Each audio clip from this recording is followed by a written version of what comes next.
தேவனுடைய வார்த்தை சொல்கிறது, மனுஷன் அப்பத்தினாலே மாத்திரமல்ல, தேவனுடைய வாயிலிருந்து புறப்படுகிற ஒவ்வொரு வார்த்தையினாலும் பிழைப்பான் என்று எழுதியிருக்கிறது.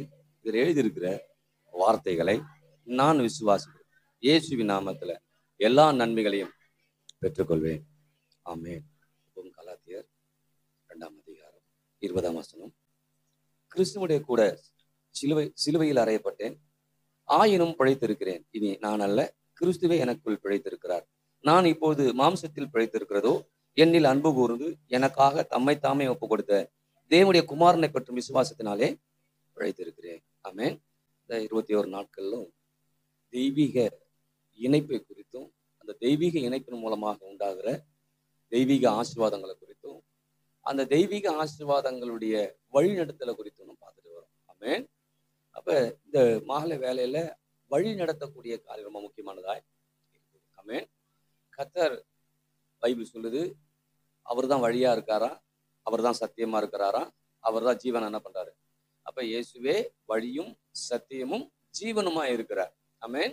அப்ப அவர் எனக்கு வழியா இருக்கிறார். அதனால எனக்கு நல் வழியை படுத்த அவர் போதுமானவராய் இருக்கிறார். நேற்று தினத்தில் 2 வசனம் பார்த்தோம்.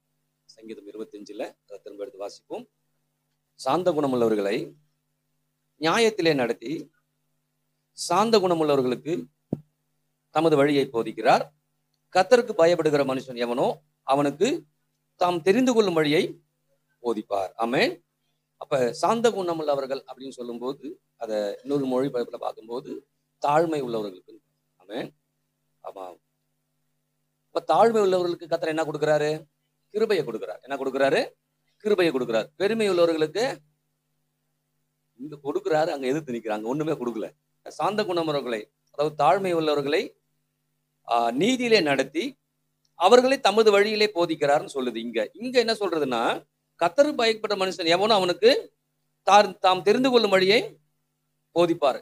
சூஸ் பண்ணி நடத்துவாருன்னு சொன்னேன், ஞாபகம் இருக்குங்களா? நேற்று சொல்லும்போது, அப்ப கர்த்தருடைய அந்த கர்த்தரை குறித்து கர்த்தருடைய காரியங்கள் குறித்து நம்ம கத்துக்கணும்னா, எனக்குள்ளார ஒரு தாழ்மை வரும்போது அந்த தாழ்மை நிமித்தம் கர்த்தர் எனக்கு போதிச்சு என்ன பண்ணுவார், என்ன நடத்துவார். ஒண்ணு.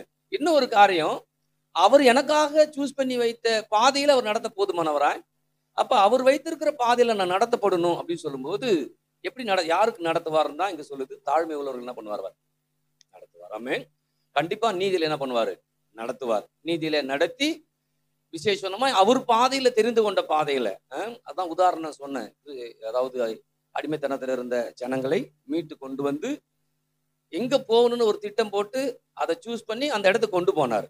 ஆமென். அதை இன்னைக்கு பார்ப்போம் நல்லா. அப்ப இன்னைக்கு நமக்கு தெரியணும், தாழ்மையில் ஒரு கர்த்தர் என்ன பண்றாரு? கிருபையை கொடுக்கிறார். ஆமென். சரி, அங்க சொல்லும்போது கலாத்தியர்ல சொல்லும்போது என்ன சொல்லுது அப்படின்னா, கிறிஸ்துவோட கூட நான் இணைக்கப்பட்டேன், ஆயினும் நான் பிழைத்திருக்கிறேன். இனி நான் அல்ல, கிறிஸ்துவ எனக்குள் பிழைத்திருக்கிறார், அவர் வாழ்ந்திருக்கிறார் இல்லையா? இப்ப கிறிஸ்து எனக்குள்ளார வாழ்ந்திருக்கிறார் நமக்கு தெரியும் இல்லையா? சரி, கிறிஸ்து எனக்குள்ளார வாழ்ந்திருக்கிறாரு. அப்ப வாழ்ந்திருக்கிற கிறிஸ்துவை எப்படி நான் என் வாழ்க்கையில நான் பயன்படுத்தி அதுல நன்மையை பெற்றுக் கொள்வதுன்னா, திரும்ப அந்த கலாத்தியரை திரும்ப வாசிக்கும் பாருங்க. கிறிஸ்துவோட கூட சிலுவையில் அறையப்பட்டேன், ஆயினும் பிழைத்திருக்கிறேன். இனி நான் அல்ல, கிறிஸ்துவ எனக்குள் வாழ்ந்திருக்கிறார். சரிங்களா? பிழைத்திருக்கிறார் வாழ்ந்திருக்கிறார். நான் இப்பொழுது மாம்சத்தில் பிழைத்திருக்கிறதோ, என்னில் அன்பு கூர்ந்து எனக்காக தம்மை தாமே ஒப்பு கொடுத்த தேவனுடைய குமாரனை பற்றும் விசுவாசத்தினாலே பிழைத்திருக்கிறேன். அப்ப இன்னைக்கு கிறிஸ்துவின் மூலமாக நான் வாழ்ந்து கொண்டிருக்கிறேன். அப்ப கிறிஸ்துவனு கூட நான் வாழுறானா, நான் எப்படி நம்பி வாழ முடியும்? யாரை நம்பி வாழ முடியும்னா, தேவனுடைய குமாரனை பற்றும் விசுவாசத்துல நான் வாழ முடியும். அல்லேலூயா.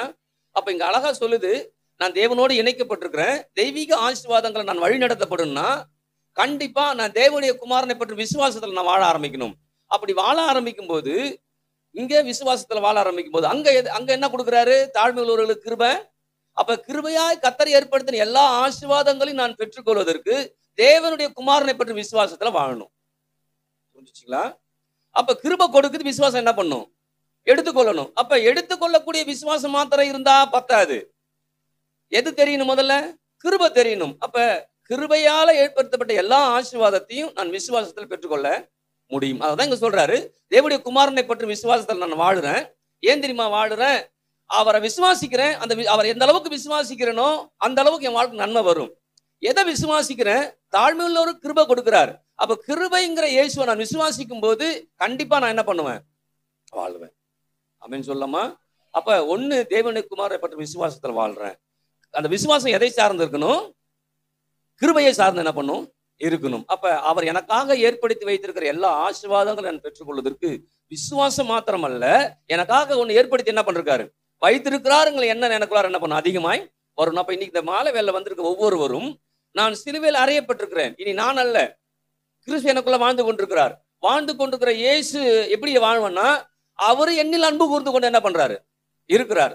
அது மாத்திரமல்ல, என்னில் அன்பு கூர்ந்து இருக்கிற தேவனுடைய குமாரனை பற்றி விசுவாசத்தை நான் வாழ போறேன்.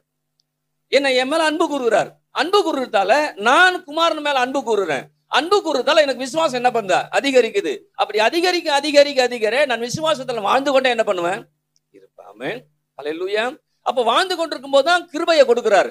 கிருபை எப்படி வருது? எனக்காக ஏற்படுத்தின ஆசீர்வாதங்களை என்ன அதுல வழி நடத்தி அவர் போதிச்சு என்ன பண்றார்? என்ன நடத்துறார். ஆமென். இப்ப ஸ்ட்ரைட்டா சொல்லுனா, கிருபையா கர்த்தர் ஏற்படுத்தி வச்சிருக்கிறார். சரிங்களா? விசுவாசத்தை நான் எடுக்கணும்னா நான் விசுவாசத்துல இருக்கிறேன் அப்படின்னு சொல்லி என்னை மார்த்தட்டி கொள்வதில்லை. தாழ்மை எனக்கு வந்து, கர்த்தாவே நீங்க தான் எல்லாம் கொடுக்குறீங்க, நானா அதை எதுவும் பெற்றுக்கொள்ளவே முடியாது. அவரா கொடுத்தாதான். கிருபை என்பது அவரா கொடுப்பது. அது வேதம் சொல்லுகிறது பாருங்க. கர்த்தர் கொடுக்கிற ஈவு, கர்த்தர் கொடுக்கிற ஈவு கிஃப்டா நம்ம கொடுக்கிறாரு. அந்த கிஃப்டை வச்சு வாழணும். ஹல்லேலூயா. அப்ப தேவனுடைய குமாரனை பற்றி விசுவாசத்துல நான் வாழ்ந்து கொண்டிருக்கிறேன். ஏன் தெரியுமா? ஏன்னா எவ்வளவு வந்தாலும், எது இருந்தாலும், எது இல்லைனாலும் நான் தாழ்மையில இருக்க பழகிறேன். அப்படி தாழ்மையில இருக்கும் போதெல்லாம் அவருடைய கிருபை என்ன பண்ணுது? எனக்கு கொடுக்குது. ஆமென். அப்ப தாழ்மை என்பது சில பேர் பாருங்க, நல்லா படிச்சிருப்பாங்க, நல்லா சம்பாதிப்பாங்க, அவங்களுக்கு அதை தாழ்மையில இருக்க வேண்டிய அவசியம் அவங்களுக்கு இல்ல. ஏன் இல்லைன்னா, நான் படிச்சிருக்கிறேன், நான் இருக்கிறேன்னு சொல்றாங்க. ஆனா இங்க சொல்லும்போது எப்படி சொல்றாருன்னா, உங்களுக்கு போதிச்சு உங்களை நடத்தக்கூடிய அந்த தேவன் இருக்கிறார். அதை தாழ்மையா என்ன பண்ணும்? நம்ம பெற்றுக்கொள்ளணும். அப்படி பெற்றுக்கொள்ளும் போது கண்டிப்பா அந்த தாழ்மை உள்ளவர்களுக்கு கிருபை கொடுக்கிறார். கிருபை கொடுக்கும் போது நான் விசுவாசத்துல எதனாலும் பெற்றுக்கொள்ள முடியும். கிருபை கொடுக்காம விசுவாசத்தில் பெற்றுக்கொள்ளவே முடியாது. அப்ப கிருபையும் விசுவாசம் ஒன்றோடு ஒன்று செயல்படும் போதுதான் என் வாழ்க்கையில் ஆசீர்வாதம் என்ன பண்ணும்? வந்து கொண்டே இருக்கும். ஹல்லேலூயா. வருன்னு சொல்ல வந்துகிட்டே இருக்கும். ஹல்லேலூயா. அதனால இஸ்ரவேல் ஜனங்களை வழி நடத்தும் போது அடிமைத்தனத்திலிருந்து ஜனங்களுடைய நிலைமை என்னன்னா, அடிமைத்தனத்தில் வந்தா போதும், அதான் அவங்க நிலைமை. அவங்க அவங்க அங்க போகணும், இங்க போகணும், இப்படி இருக்குன்னு அவங்க என்ன பண்ணல, யோசிக்கல. நாமளுமே இன்னைக்கு சில நேரத்துல இந்த கஷ்டம் தீர்ந்தா போதும்னு யோசிக்கிறோம். கடவுள் சொல்றாரு, இது மட்டும் இல்லப்பா, இது விட்டு வெளில வந்த பிறகு எப்படி வாழ போற?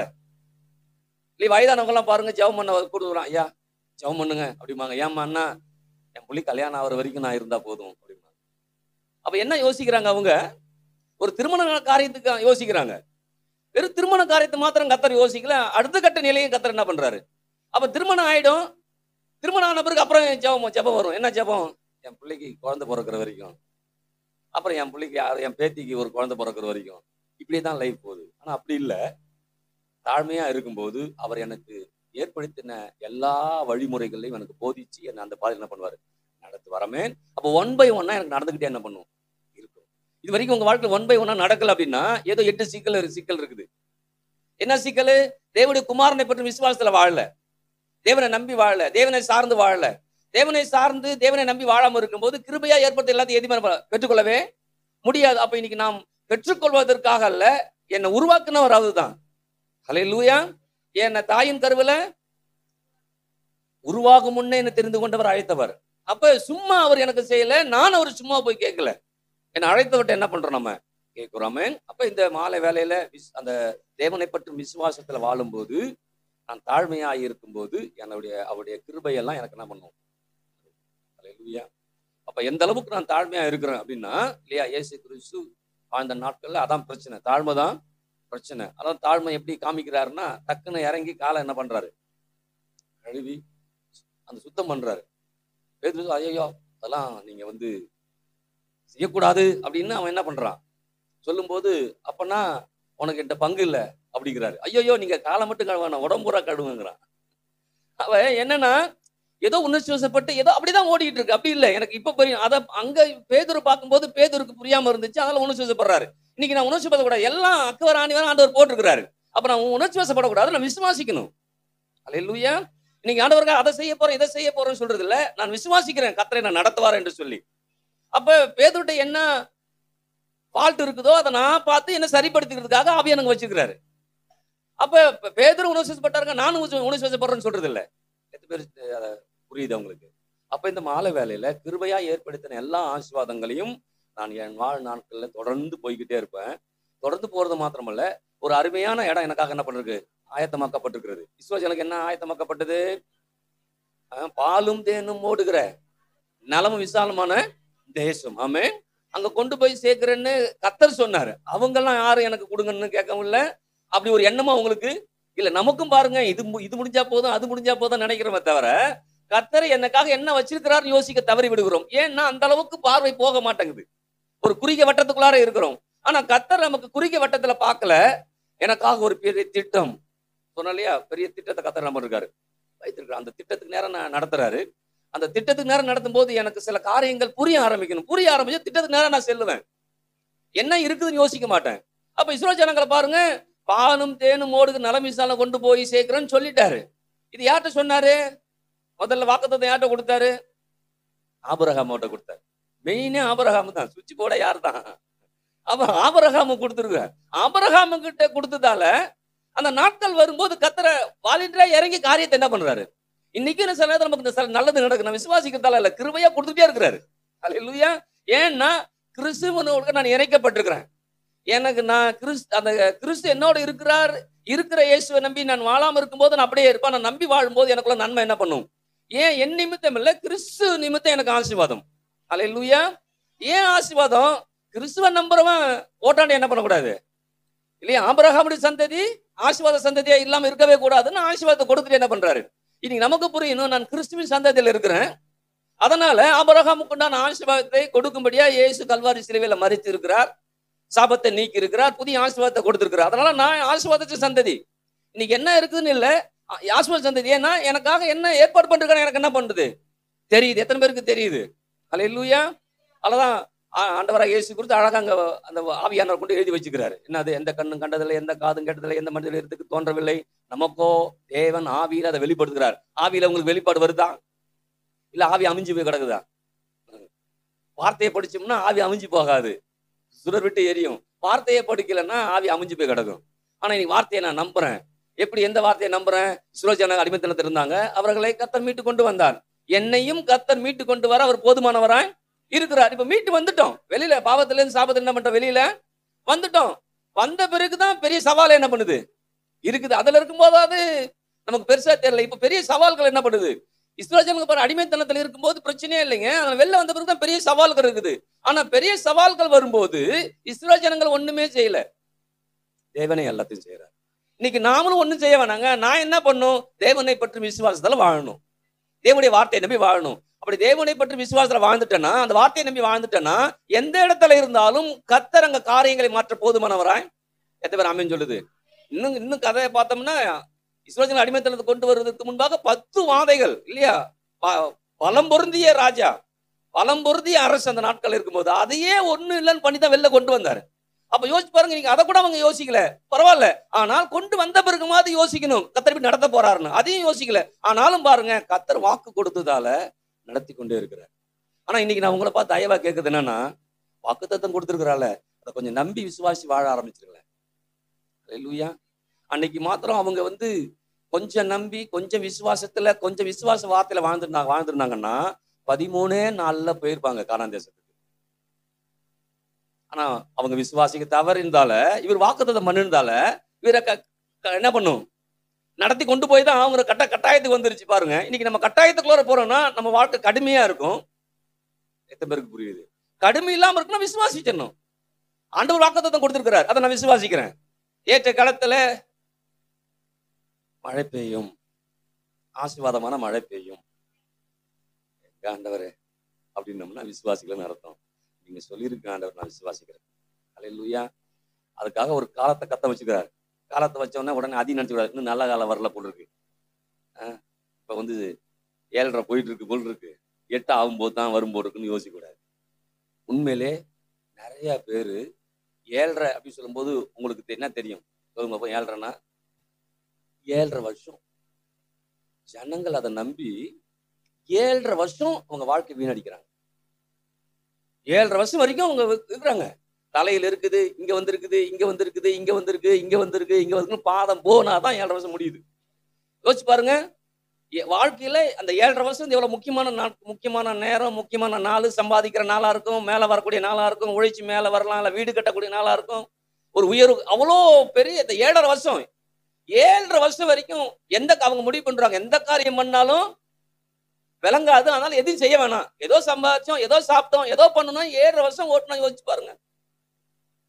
ஒரு நாள் அப்பாவுக்கு சொல்லுவாங்க 7.5 வருஷம்னு. அது முடியும் போது மகனுக்கு சொல்லுவாங்க 7.5 பாருங்க. யோசிக்க, அப்பா வயசுல 5 வருஷமும் புள்ள வயசுல 5 வருஷமும் என்ன பண்ணும், போயிடும். அப்ப இப்படியே தான் ஜனங்கள் போறாங்க. ஆனா நீங்க முடிவு பண்ணு. அதுக்காக சொல்ல வரேன், நீங்க எதை விசுவாசிக்கிறீங்க, எதை நம்புறீங்க?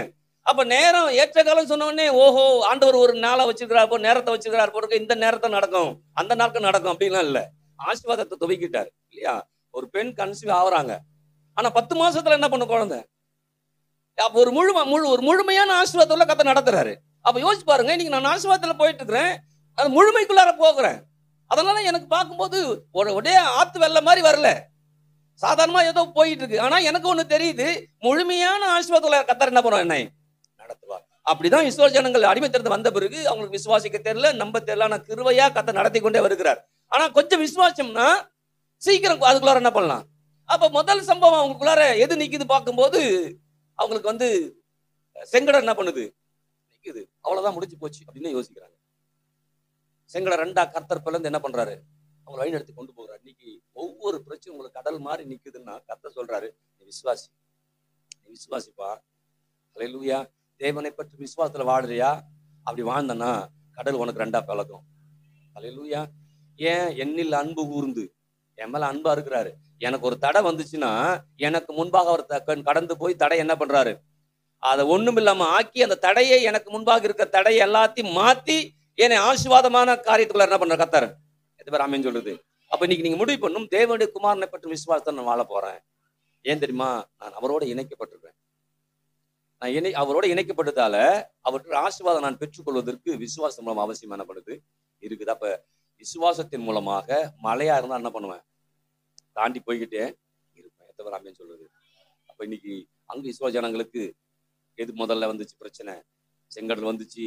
அப்புறம் பார்த்தோன்னா வெயில் இல்லையா, பயங்கர வெயிலா இருக்குது. இன்னும் சொல்ல போனா ஆகாரம் பிரச்சனை ஆயிடுது. ஆகாரம் பிரச்சனை ஆகும் போது என்ன பண்றாரு, மன்னாவை கொடுக்குறாரு. என்ன கொடுக்குறாரு? மன்னாவை கொடுக்குறாரு. அப்புறம் பார்த்தோன்னா மன்னா கொடுக்கறது மாத்திரமல்ல, கடல் 2 பிளக்கிறது மாத்திரமல்ல, பேரிச்சம்பழத்தெல்லாம் என்ன பண்றாரு, கொடுக்குறாரு. அங்க கானான் தேசத்துல வேவு பார்த்து சாப்பிடுற பேரிச்சம்பழம் இல்லை, அதுக்கு முன்னாடியே சாப்பிடுறாங்க. அதுக்கு முன்னாடி என்ன பண்றாங்க, சாப்பிடுறாங்க. யோசிச்சு பாருங்க. சாப்பிட்ட பிறகு இது அப்புறம் மன்னாவும் பிடிக்க மாட்டேங்குது, இதுவும் பிடிக்க மாட்டேங்குது. அப்புறம் இறைச்சி கேட்கறாங்க, அப்புறம் இறைச்சி கொடுக்குறாரு. அப்படியே வனாந்தரத்துல போகும்போது அப்புறம் என்ன ஆயிடுது, வந்து வெயில் வந்துருது, இருள் ஆயிடுது. இருளா இருக்கும்போது எப்படி கர்த்தர் நடத்துறாரு, அக்னி ஸ்தம்பத்தால என்ன பண்றாரு, நடத்துறாரு. ஆமென். ஹல்லேலூயா. வெயில் ஆயிடுது, எப்படி நடத்துறாரு, மேக ஸ்தம்பத்தால நடத்துறாரு. ஆமென். கீழப்பரம்பு தான் சொன்னாங்க காலையில் சொல்லும்போது, இங்க ஏசி போடணும்னா என்னதான் நடக்கணும், ஜன்னல் போடணும், ஜன்னல் கதவு போடணும், அப்புறம் பால் சீலிங் போடணும், அப்புறம் ஏசி வைக்கணும் இல்லைங்களா? அப்புறம் வைக்கும் போது கேட்பாங்க எத்தனை ஏசி வேணும் அப்படின்னு. 10 ஏசி, 20 ஏசின்னு வாங்கணும். ஒரு 5 ஏசி போட்டாதான் அங்க என்ன பண்ண முடியும். ஆனா அத்தனை ஜனங்களுக்கும் ஃபுல் ஏசியில நடத்தினார். கரண்ட் பில்லே கட்ட வேணாம், லைட்டுக்கு கரண்ட் பில் கட்ட வேணாம், ஏசிக்கு கரண்ட் பில்லு கட்ட வேணாம். ஹல்லேலூயா. யோசிச்சு பாருங்க, ஜனங்களுக்கு ஃபுல் ஏசி, கரண்ட் பில்லே கட்டாம, இருளானவன அக்னி ஸ்தம்பம், வெளிச்சம். யோசிச்சு பாருங்க. எந்த தேவைக்கும் யாரையும் போய் சந்திக்க வேண்டிய அவசியமே இல்லை. இன்னைக்கெல்லாம் நம்ம யாரையும் சந்திக்கலாமான்னு தோணும். ஆனா பாருங்க, யாரையும் சந்திக்க வேணாம், எல்லாம் ஆண்டவர் கொடுத்துக்கிட்டே என்ன பண்றாரு. இன்னைக்கு உங்களை பார்த்து சொல்றேன், தேவனுடைய குமாரனை பற்றி விசுவாசத்துல வாழ்ந்துட்டோம்னா 1 by 1 எனக்கு வந்துட்டு என்ன பண்ணும். ஹல்லேலூயா. எத்தனை பேர் ஆமென் சொல்றது?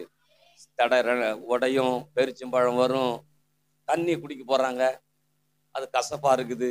கசப்பா இருந்த உடனே ஆளு ஒரு மாதிரி என்ன பண்றாங்க.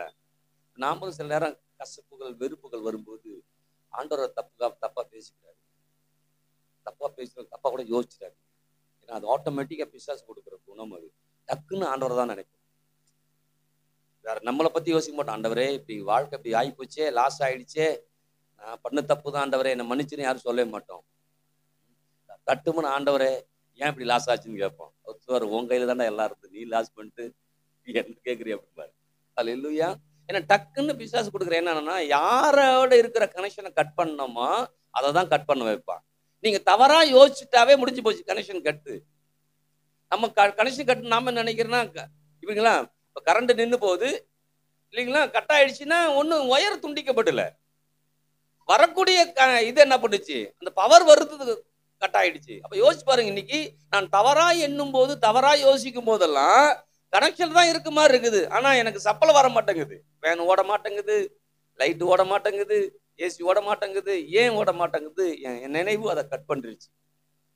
அதனால தவறா வரும்போது ஆண்டவரே மன்னிச்சிருங்க ஆண்டவரே, அதெல்லாம் எனக்கு யோசனை வருது, ஆனா அப்படி இல்லாதபடி நான் விசுவாசிக்க எனக்கு கற்றுக் கொடுங்க சொல்லிருக்காரு இல்லையா. அந்த தகப்பன் தன்னுடைய குமாரனை பத்தி பேசும்போது, ஆண்டவரே எனக்கு அவிசுவாசம் நீங்கபடி எனக்கு உதவி செய்யுங்க.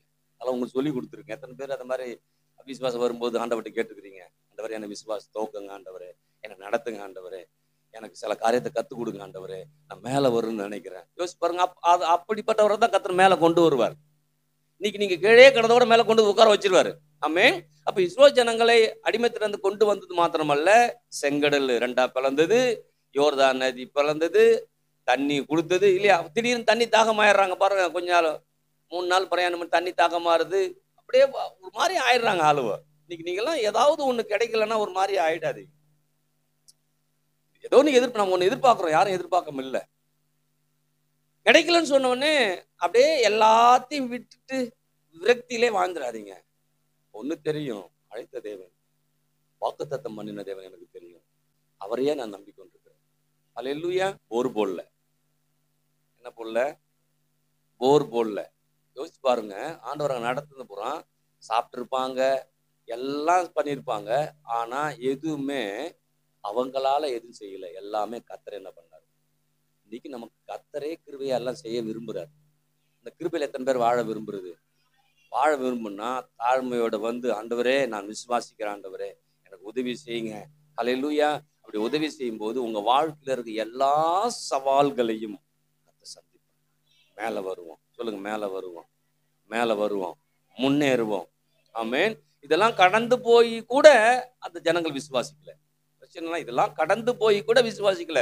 பாலும் தேனும் ஓடுகிற தேசத்தை கொண்டு போய் சேர்க்கிறேன்னு திரும்ப சொல்லும் போது விசுவாசிக்கல. ஆண்டவர் பாருங்க, மோசையிட சொல்லி எப்பா 12 பேரை அனுப்பிவிடு, முதல்ல அனுப்பிவிட்டு போய் அதை பார்த்துட்டு என்ன பண்ணுவான், இது வரைக்கும் சாப்பிட்டது ஓகே, நான் கொண்டு வந்து நடத்திட்டு வந்தேன் சாப்பிட்டு, இப்ப அந்த இடத்தையே போய் சொன்ன பர்டிகுலர் பிளேஸை போய் பார்த்து சாப்பிட்டு வர சொல்லு அப்படின்னு சொல்லி போது போறாங்க பாருங்க.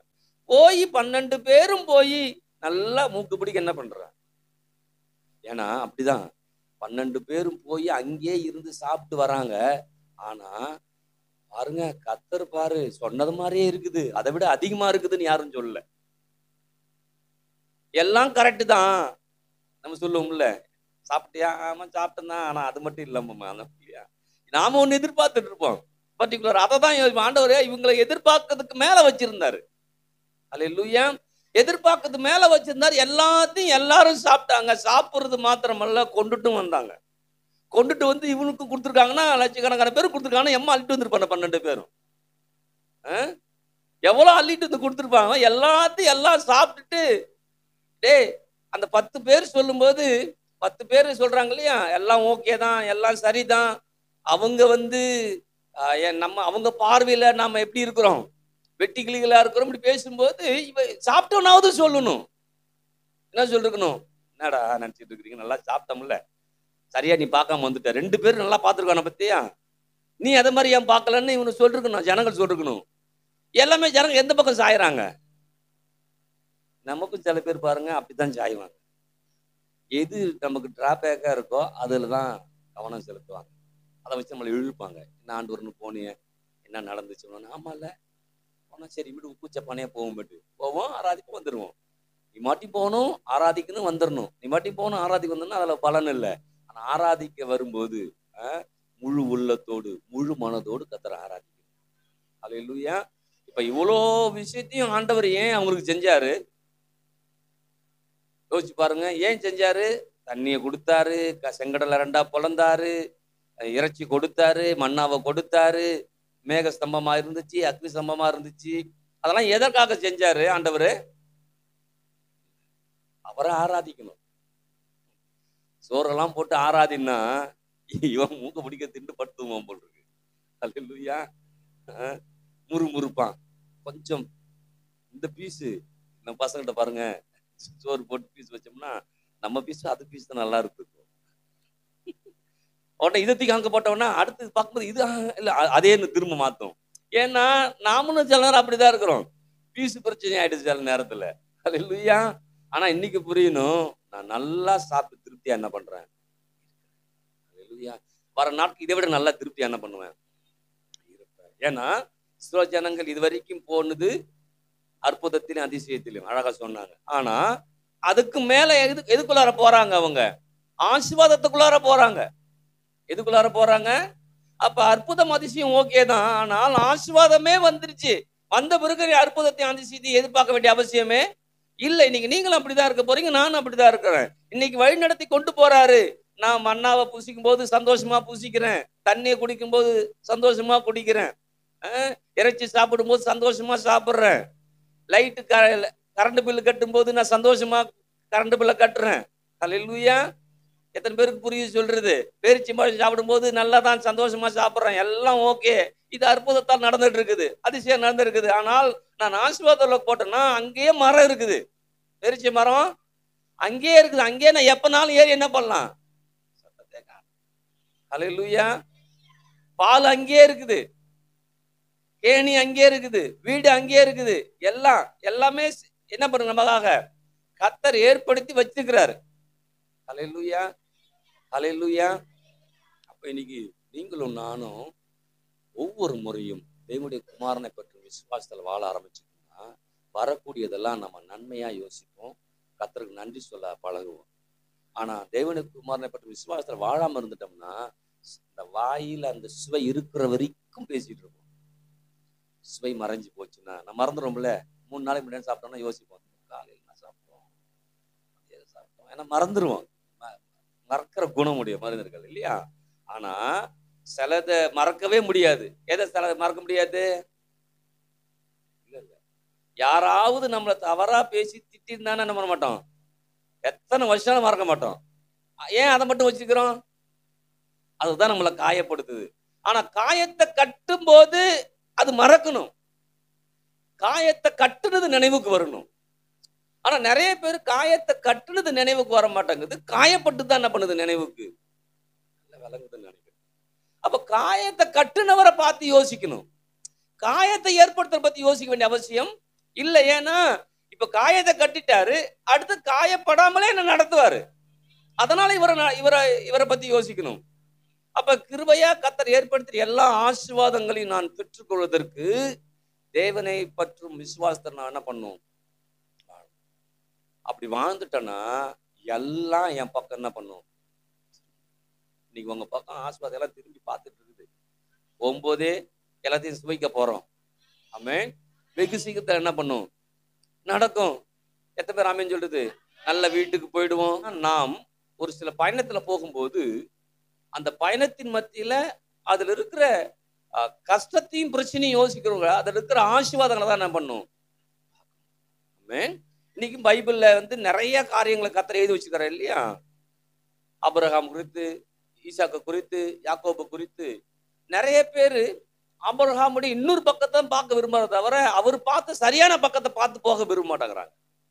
ஆனா நம்ம சரியான பக்கத்தை மட்டும்தான் என்ன பண்ணணும், பார்க்கணும். அப்ப சரியான பக்கத்தை பார்த்தோம்னா சரியான விதத்தை நான் போக முடியும், தவறான பக்கத்தை பார்த்தோம்னா தவறான விதத்துல போக முடியும். அப்ப பார்க்கிற ஆளை பொறுத்து தான் என்ன பண்ணுது இருக்குது.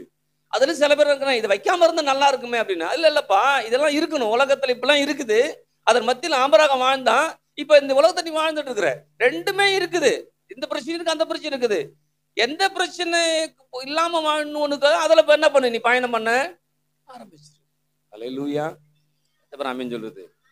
அன்னைக்கு ஆபிரகாம் ஆரம்பிச்ச பிரச்சனை இன்னி வரைக்கும் போயிட்டு இருக்குது உலகத்துல. முஸ்லீமுக்கு என்ன பண்ணுது சண்டை யோசிச்சு பாருங்க. யூதனுக்கும் முஸ்லீமுக்கும் என்ன பண்ணுது, இன்னி வரைக்கும் பிரச்சனை இருக்குது. எத்தனையோ ஆண்டு போயிடுச்சு, எத்தனை ஆண்டுகள் போனாலும் பிரச்சனை என்ன பண்ணுது இருக்குது. அப்ப நம்ம வாழ்க்கையில பிரச்சனைகள் வந்துகிட்டே இருக்குதுன்னா, நான் சரியானதை யோசிச்சு சரியானதை தேர்ந்தெடுக்காம என்ன பண்றேன், பயணம் பண்ணிக்கிட்டு என்ன பண்றேன், ரெண்டுத்தையும் யோசிக்கிறேன், இதையும் யோசிக்கிறேன், அதையும் யோசிக்கிறேன். அதையும் யோசிச்சுன்னா பிரச்சனை மேல பிரச்சனை வந்துட்டு தான் என்ன பண்ணுவோம். ஆனா இன்னைக்கு சரியானதை யோசிக்கணும். அல்லேலூயா. எத்தனை பேர் ஆமென் சொல்லுது? அப்ப இன்னைக்கு ஆபிரகாம், ஈசாக்கு, யாக்கோபின் தேவன் நம்மளை பார்த்து சொல்றாரு, அப்பா இன்னைக்கு நான் உன் கடவுளா இருக்கிறேன், உனக்கு அப்பாவா இருக்கிறேன், என்னை விசுவாசி, என்னை நம்பு, நான் கொடுத்த வாக்கு தத்தங்களை என்ன பண்ணு, நம்பு. அல்லேலூயா.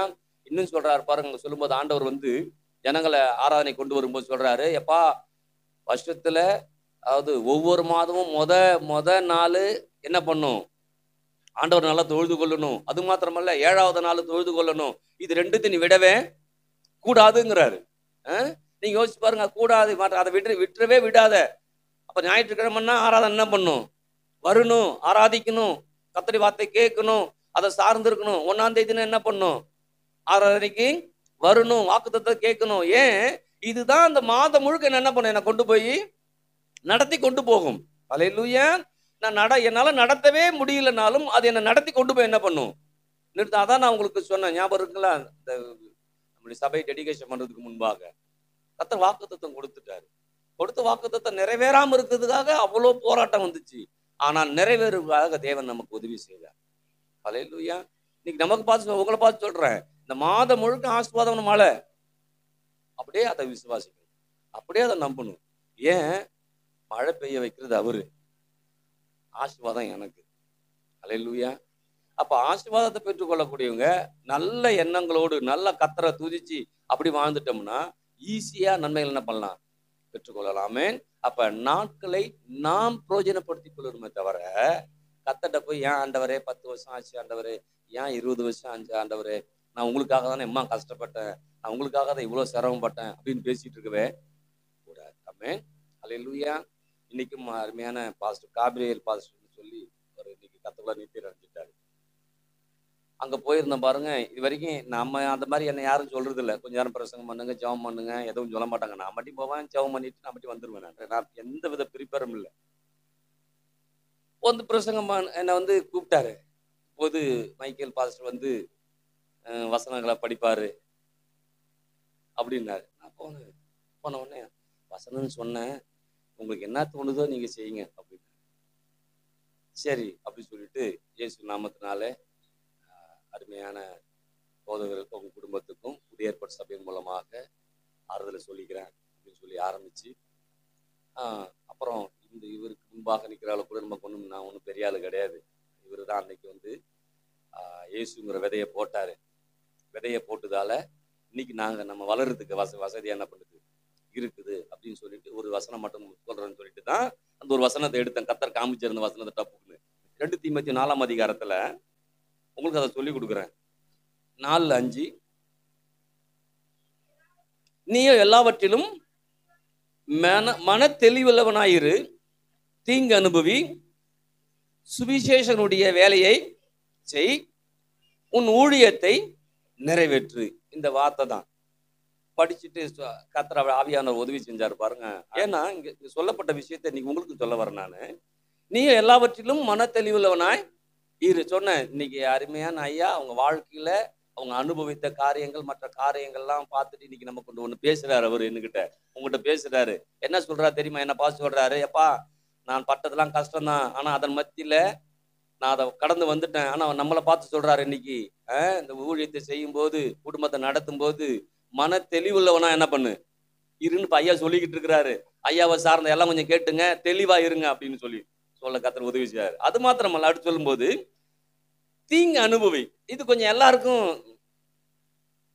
பிடிச்ச வார்த்தை, கிறிஸ்துவுக்கு ரொம்ப பிடிச்ச வார்த்தை. தீங்கு அனுபவி அப்படின்னா என்ன அர்த்தம்? நம்ம யோசிப்போம் டக்குன்னு, பாடு வரும், கஷ்டம் வரும், எல்லாத்தையும் அனுபவி, அப்பதான் நீ பரலோகம் போக முடியும் அப்படிதான் சொல்லிட்டாங்க.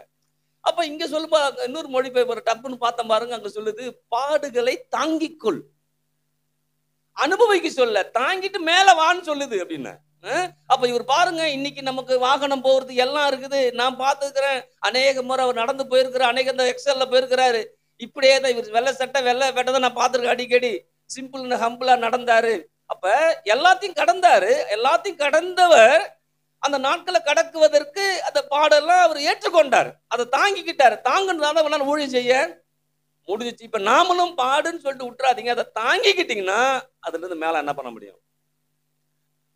இன்னைக்கு உங்களை பார்த்தா தான் சொல்றேன், ஒரே கஷ்டமா இருக்குதுங்க. நம்ம சொல்லுவோங்களே, கிரைண்டர்ல போட்டு அரைக்கிற மாதிரி என் பிரச்சனை.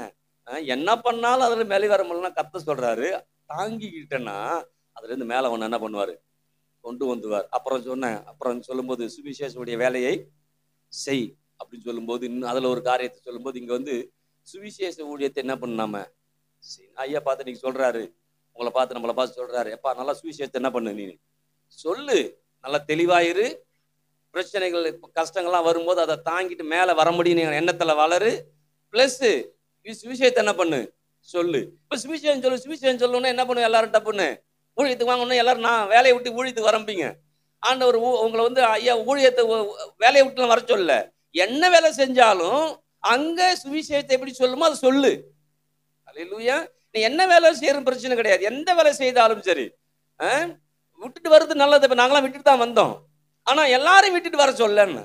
ஏன்னா எல்லாருமே என்னன்னா ஊழியனோடனே எல்லாத்தையும் விட்டு வந்து நினைக்கிறாங்க. இல்ல, எப்ப சொல்றாரோ அப்ப விடணும், எப்ப விட வேணான்னு சொல்றோம் அப்ப விடாம என்ன பண்ணணும் இருக்கணும். நீ உங்களை பார்த்து சொல்றேன், கண்டிப்பா தெளிவா இருக்கணும்.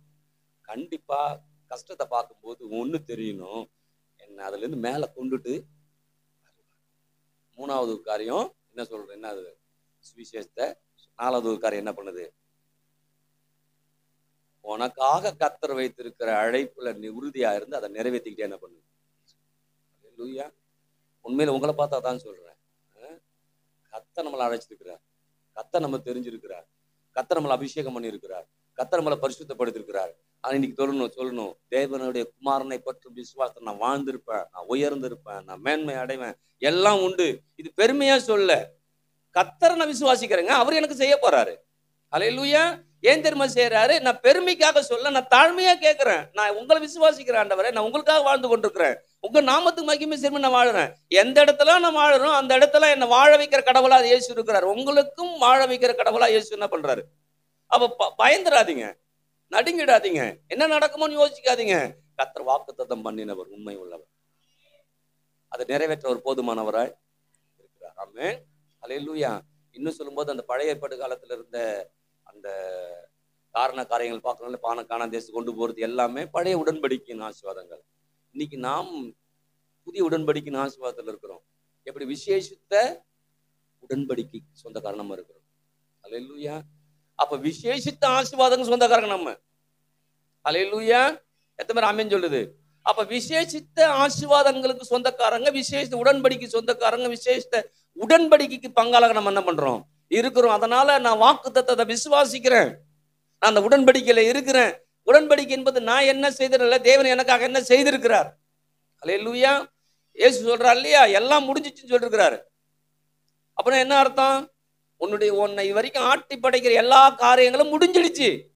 முடிஞ்சது ஒண்ணு தொடர்ந்து மேல என்ன பண்ணாது, திரும்ப வராது. அதான் நான் அடிக்கடி சொல்றது, ஒரு 500 ரூபா நோட்டு இருக்குது, அதை எரிச்சிடுறோம், வைக்கும்போது 500 ரூபாயா இருக்கும், பார்க்கறது வேணா 500 ரூபாய் தெரியும், ஆனா அதை வச்சு ஒண்ணுமே பண்ணவே. அப்படிதான் நீங்கள் எல்லாவற்றையும் மேற்கொள்ளக்கூடியவர்களை கர்த்தர் உங்களை உண்டாக்கி இருக்கிறார். அது உண்டாக்கி இருக்கிறார்கள் எண்ணங்கள் நமக்கு வந்துச்சுன்னா நாம் மேற்கொள்ள முடியும். அது மாதிரி மேற்கொள்ளும்படியா உண்டாக்கப்படலன்னு நினைச்சோம்னா அப்படியே இருப்போம், எந்த பலனும் என்ன பண்ணாது, இருக்காது. அது இந்த மாலை வேலை தேவனுடைய குமாரனை பற்றி விசுவாசத்துல நான் வாழ போறேன். நான் அல்ல, இயேசு எனக்கு வாழ்ந்து கொண்டிருக்கிறார். நான் வாழற வரைக்கும் என்னை வாழ வைப்பார். நான் எப்படிலாம் வாழ விரும்புறனோ அதெல்லாம் அந்த விருப்பத்தை அவர் என்ன பண்ணுவாரு, கொடுப்பார். ஆமென். அதுலதான்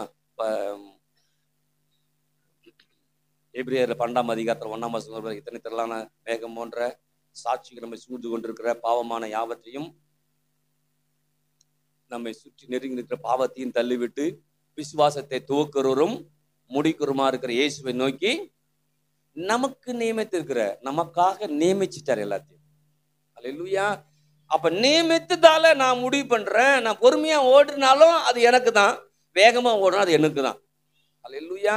பதட்டப்படாம போகணும் வாழ்க்கையில, அப்படியே போட்டு அலம்பல் பண்ணிக்கிட்டு போகவே கூடாது. கண்டிப்பா எனக்காக வைத்திருக்கிற ஆசீர்வாதங்களை பெற்றுக்கொள்வதற்கு, எனக்காக வைத்திருக்கிற ஆசீர்வாதங்களை பெற்றுக்கொள்வதற்கு நான் இயேசுவை நோக்கி பயணிக்கிறேன். எனக்காக வைத்திருக்க ஆசீர்வாதம் நோக்கி பயணம் இல்லை, இயேசு நோக்கி பயணம். இயேசு நோக்கி நான் பயணம் பண்ணேன்னா எல்லாமே 1 by 1 நடந்துகிட்டே இருக்கும், முழு ஆசீர்வாதத்துக்குள்ள போய் சேர்ந்துடும். ஆனா அந்த ஆசீர்வாதத்தை நம்பி போனோம்னா அந்த செங்கடல் பிளந்துரும். பிளந்த பிறகு அங்கேயே உட்காந்து பண்டுகள் வச்சாங்கல்ல, அது நம்ம அங்கேயே உட்காந்துருப்போம். அடுத்த கட்ட நடவடிக்கை போக முடியாது. கர்த்தர் நடத்த போறாரு.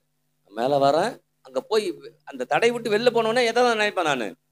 இயேசுவை நோக்கி எண்ணம் போகணும். இன்னைக்கு உங்களுக்கும் அதான் சொல்றேன், எனக்கும் அதான் சொல்றேன். இயேசுவை நோக்கி போகும்போது அவர் நமக்காக நியமித்த ஓட்டத்துல பொறுமையா என்ன பண்ணுவான்? நம்மள பொறுமையா ஓடுவான், அதை அடைவேன். அல்லேலூயா. எத்தனை பேர் ஆமென் சொல்லுது? அதில் இன்னைக்கு அப்படிப்பட்ட பயணமாய் இருக்க கடவுள் விரும்புகிறார். நீங்களும் அப்படிப்பட்ட பயணத்தில் செல்ல விரும்புங்க. அப்ப தண்ணி வரும், இறைச்சி வரும், மண்ணா வரும், பேரிச்சம்பழம் வரும், அக்னிஸ்தம்பம் வரும், மேகஸ்தம்பம் வரும், என்னது யோர்தான் நதியை கடந்து போவோம், எல்லாம் பண்ணுவோம். எரிகோ கோட்டை ஒன்றும் இல்லாம போகும், எல்லாம் தவிடுபடியாகும். அங்க போய் அதை சுதந்திரிப்போம். அல்லேலூயா. இது நீண்ட பயணம். அதை விசுவாச பயணம் சொல்லிருப்பேன். இது அது கேட்டிருப்பீங்களா முன்னாடி விசுவாச பயணம் சொல்லும் போது. வாழ்க்கை என்பது ஒரு நீண்ட பயணம், நீண்ட பயணம். இன்னைக்கே முடியறது இல்லை, தொடர்ந்து போகணும். அதனால நான் பொறுமையா என்ன பண்ணணும்? ஓடி போய் உட்காந்துட்டு கிடக்கிறது இல்லை. 500 மீட்டர் ஓடும்போது வேகமா ஓடணும், 2000 கிலோமீட்டர் ஓடும்போது பொறுமையா ஓடணும். அல்லேலூயா. அந்த டிஸ்டன்ஸ் நமக்கு தெரியணும். இன்னைக்கு நான் 100 வருஷம் வாழ போறேன்னா நான் விசுவாசத்துல நான் பயணிச்சு பொறுமையா போகணும். அல்லேலூயா. இன்னைக்கு நீங்க முடிவு பண்ணணும், நான் முடிவு பண்ணணும். தேவனுடைய குமாரனை பற்றி விசுவாசத்தை நான் வாழ போறேன். அப்படி வாழும்போது கர்த்தர் என்னை அவர் விருப்பத்தின்படி, அவர் எனக்காக ஏற்பட்ட ஆசீர்வாதத்தின்படி என்னை நடத்த போதுமானவராய் இருக்கிறார். கேட்டுக்கலாமா?